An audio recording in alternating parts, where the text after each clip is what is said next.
Hey everyone. So glad that everyone watching could join us.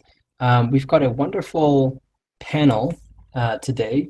We're going to be talking all about the topic du jour, NFTs.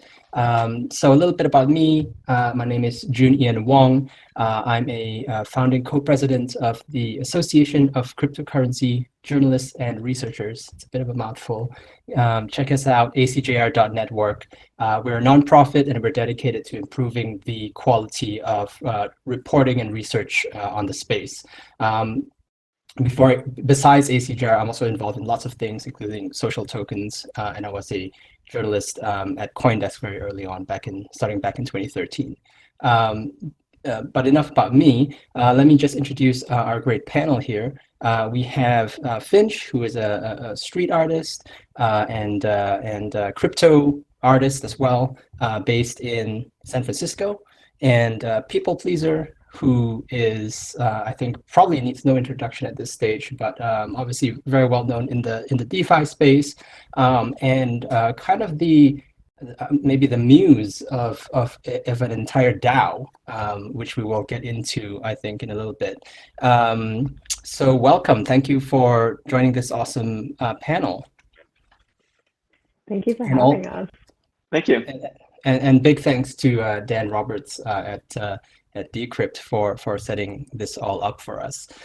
So I guess just to start off, we were chatting a little bit beforehand about this whole idea of, the evolving kind of NFT art market, and the fact that you now have these collections of people, right, or collectives of people in the form of DAOs that are becoming sort of very active players. So I'm just curious, and this is open to both of you. What does an art market look like that's sort of dominated, let's say, by DAOs, right? Let's imagine a future in which that happens.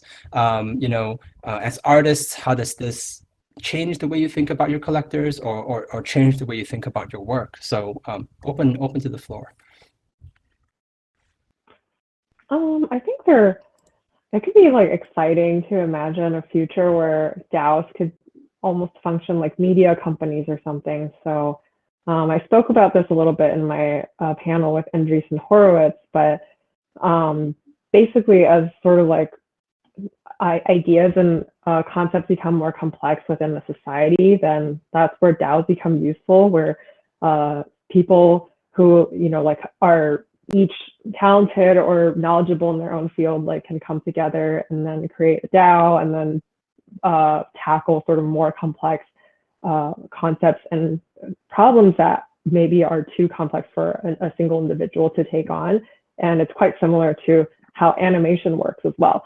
So in that sense, maybe a media company could be like a creator DAO could honestly be a bunch of artists who are each talented in their own discipline, and they come together and then they can create multimedia projects, or even like a movie or other interactive projects as well. And then they can come together.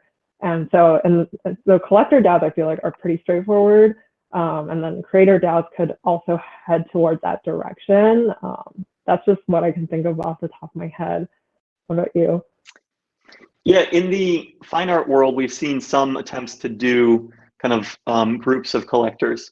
And so there's one I've actually worked with called Otis, that's based out of New York, and they basically start little LLCs that buy expensive works of art. They have one from Banksy and, for instance, and Cause and a bunch of people.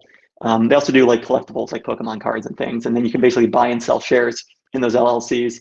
We've also seen for a long time, like investment funds, where like a Morgan Stanley will put together like an art investment fund, because some artwork is treated as an asset class. This is complicated insofar as artwork is not a terribly good investment, and most of it isn't collectible. And so something maybe I'll touch on more in our conversation. This ends up being complicated, but getting a bunch of people together might help produce better results for that. And then, I'm curious to see how it goes on the creator front. If you need the blockchain to like right now we get thousands of people to get together to make movies, without a need of a trustless system. And so I'm curious to see if that provides a real advantage in having it be trustless, or if we're doing just fine working together. Yeah, that's a really interesting sort of future scenario that you both are painting here, where you both the works are created by DAOs and then they are purchased and collected by DAOs, right? I guess, yeah, is that sort of, does that change the calculus as creators yourselves? Like in terms of how you think about the work you want to do, like what sort of work do you think you would be doing if you were in a DAO, and how does that work then gets outputted or produced? How does that work then interact with a marketplace that's full of these sort of allegedly decentralized autonomous organizations? Maybe we can just do a bit of future gazing here.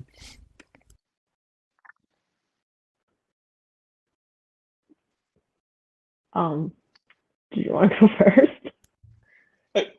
Yeah, sorry, yeah. I guess I'm not sure. When I think about the future of NFTs, I don't necessarily think along this line. I think more about how to interact with authenticity and ownership and transfer. As an artist, I do some amount of collaboration, and one thing that's interesting is I was having a conversation with a reasonably successful musician. They're talking about like royalties and how much of a mess that is. And so, having things kind of be, having payouts be run by the blockchain is interesting. And so I think there's something that these are collaborative, like music royalties is really complicated because there's so much collaboration. As an artist, I have a team of assistants, which is medium common for artists, not super common, not entirely uncommon, but we have a very simple relationship. Like they're not collaborators in the sense of like, a song where you're trying to get, a trumpet player and a drummer to come together, and then money has to be distributed amongst those players. Visual artists are much more likely to be lone wolves, and I feel like that's been most of what I do. Yeah, that's super fascinating. Go ahead, sorry. Oh no, I was just gonna say, yeah, like I don't even have assistants, so I definitely feel like a lone wolf in that regard. But I think another thing that probably would be better for the future of NFTs is to tackle it from like a technical side or the data storage side. Like IPFS right now has a lot of issues. Like I think it's very much trust-based. For example, I minted an NFT somewhere. It's very much relied on trust for me to not mint the exact same NFT on another platform or something. And as of current, I think there's not really anything that kind of prevents that. And so we should definitely, because we're so early right now too, that the hardware and software will catch up later as well. But yeah, I think that's probably one of the bigger issues right now. But it's also interesting to see that I think most people have been respectful of that and nobody's been violating it. It also kind of defeats the purpose of NFTs as well if you do. So yeah, this is an issue in fine art as well.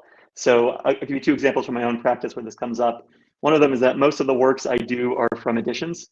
And so I'll paint 25 of the same painting.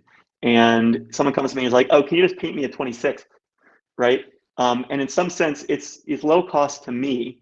And I have a conversation about, well, who's the victim in this crime? And the victim is me.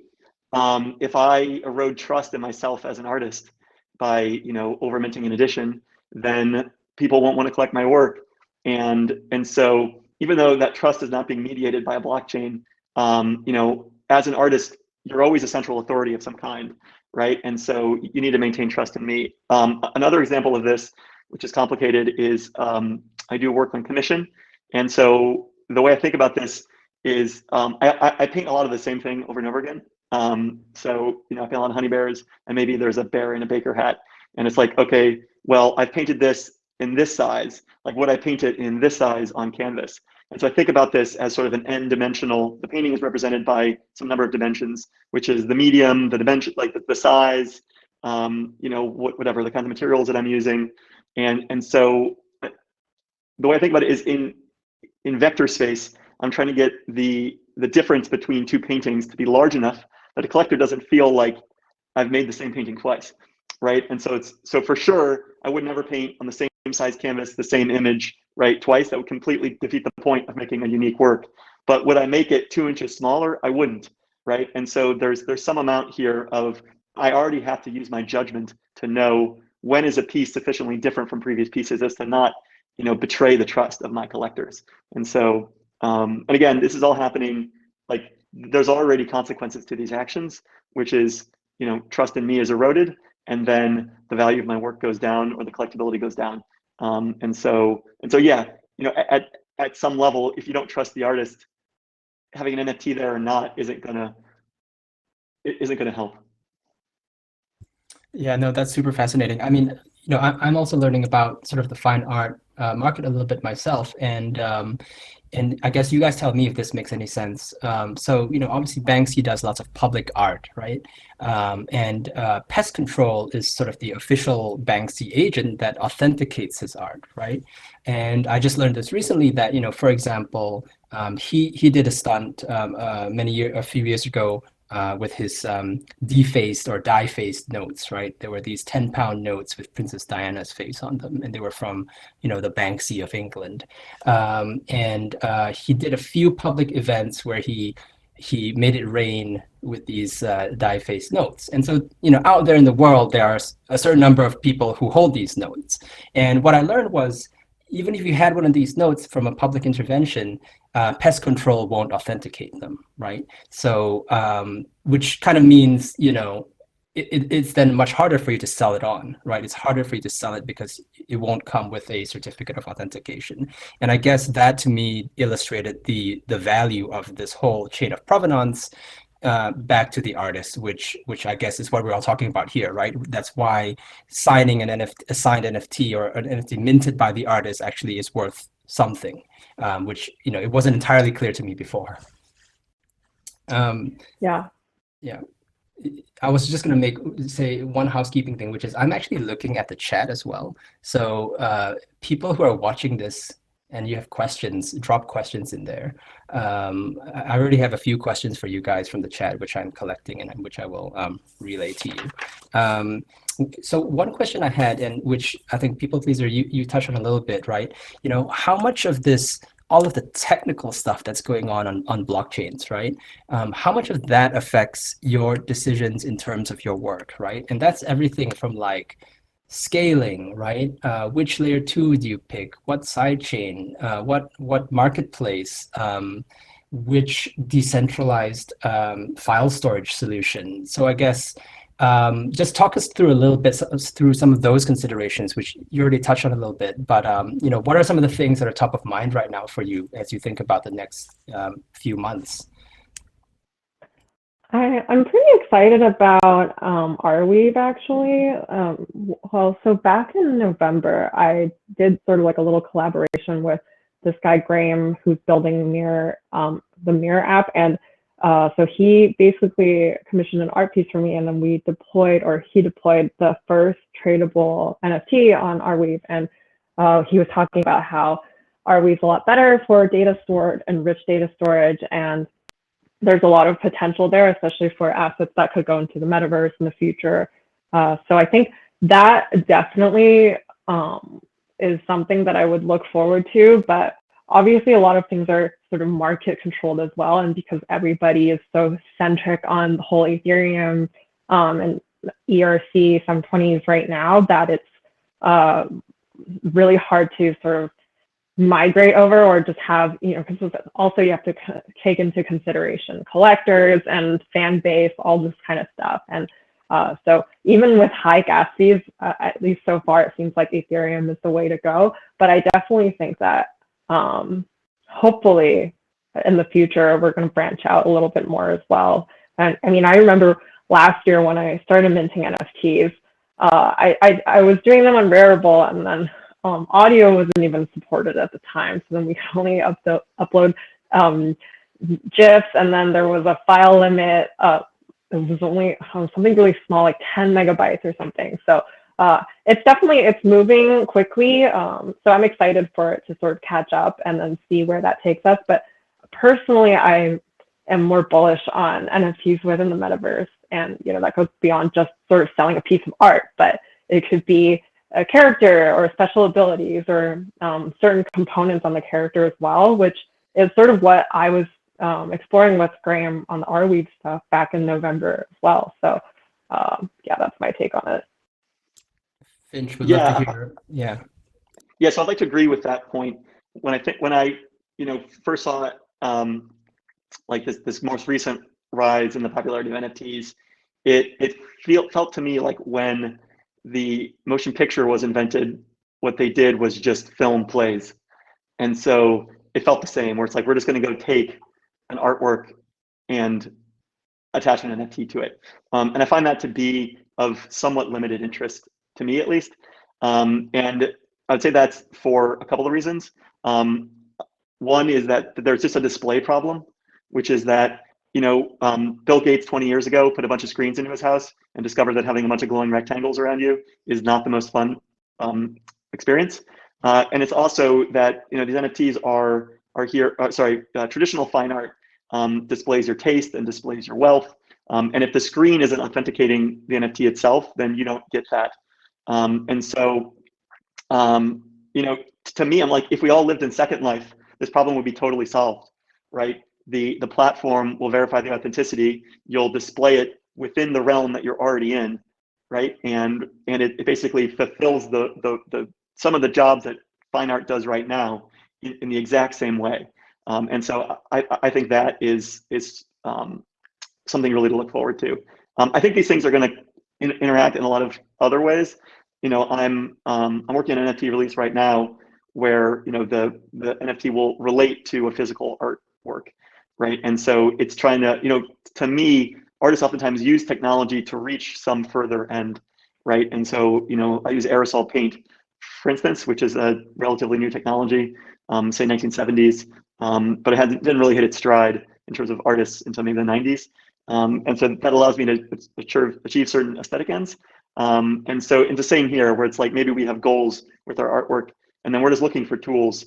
I don't particularly want to pick like the level 2 or whatever, unless that's my art form. If I'm writing code as part of my art, then sure, I'm going to be more technical. But a lot of artists are just looking like, I don't know how spray paint is made, and I kind of don't care. I'm just here to use this as like a new paintbrush to create work. And so some of this I'm kind of just like letting happen. And just have one last note here. Say, as a fine artist, the number one objection people have to NFTs 100% is the carbon impact. And so I know that ETH2 is coming out. I'm particularly bullish on Chia as a potential solution. I think we're going to solve this problem. But right now, the optics around this are extraordinarily bad, and so it puts a lot of artists off. Artists, as in people coming from the physical art world. Our collector bases are just like pretty upset, and so it makes this a very touchy point. And so I'm excited for us just to solve this problem, which I'm sure we will. Yeah. That's super fascinating that both of you are pretty deep in the sort of the technical considerations, right? And you have different protocols that you're sort of keeping your eye on in terms of where you might situate your work. I did have one question that came in from Twitter from Makoto of ENS, and I guess he was asking you, Pplpleasr, what your thought is about, I guess they have a vote going on right now. Anyone with an ENS domain name can vote on this matter. And the thing they're voting on is how many editions of a Pplpleasr NFT should they print for this. And so I guess his question is, I think you've only done single edition so far, and do you have an opinion on potentially doing multiple editions due to this vote?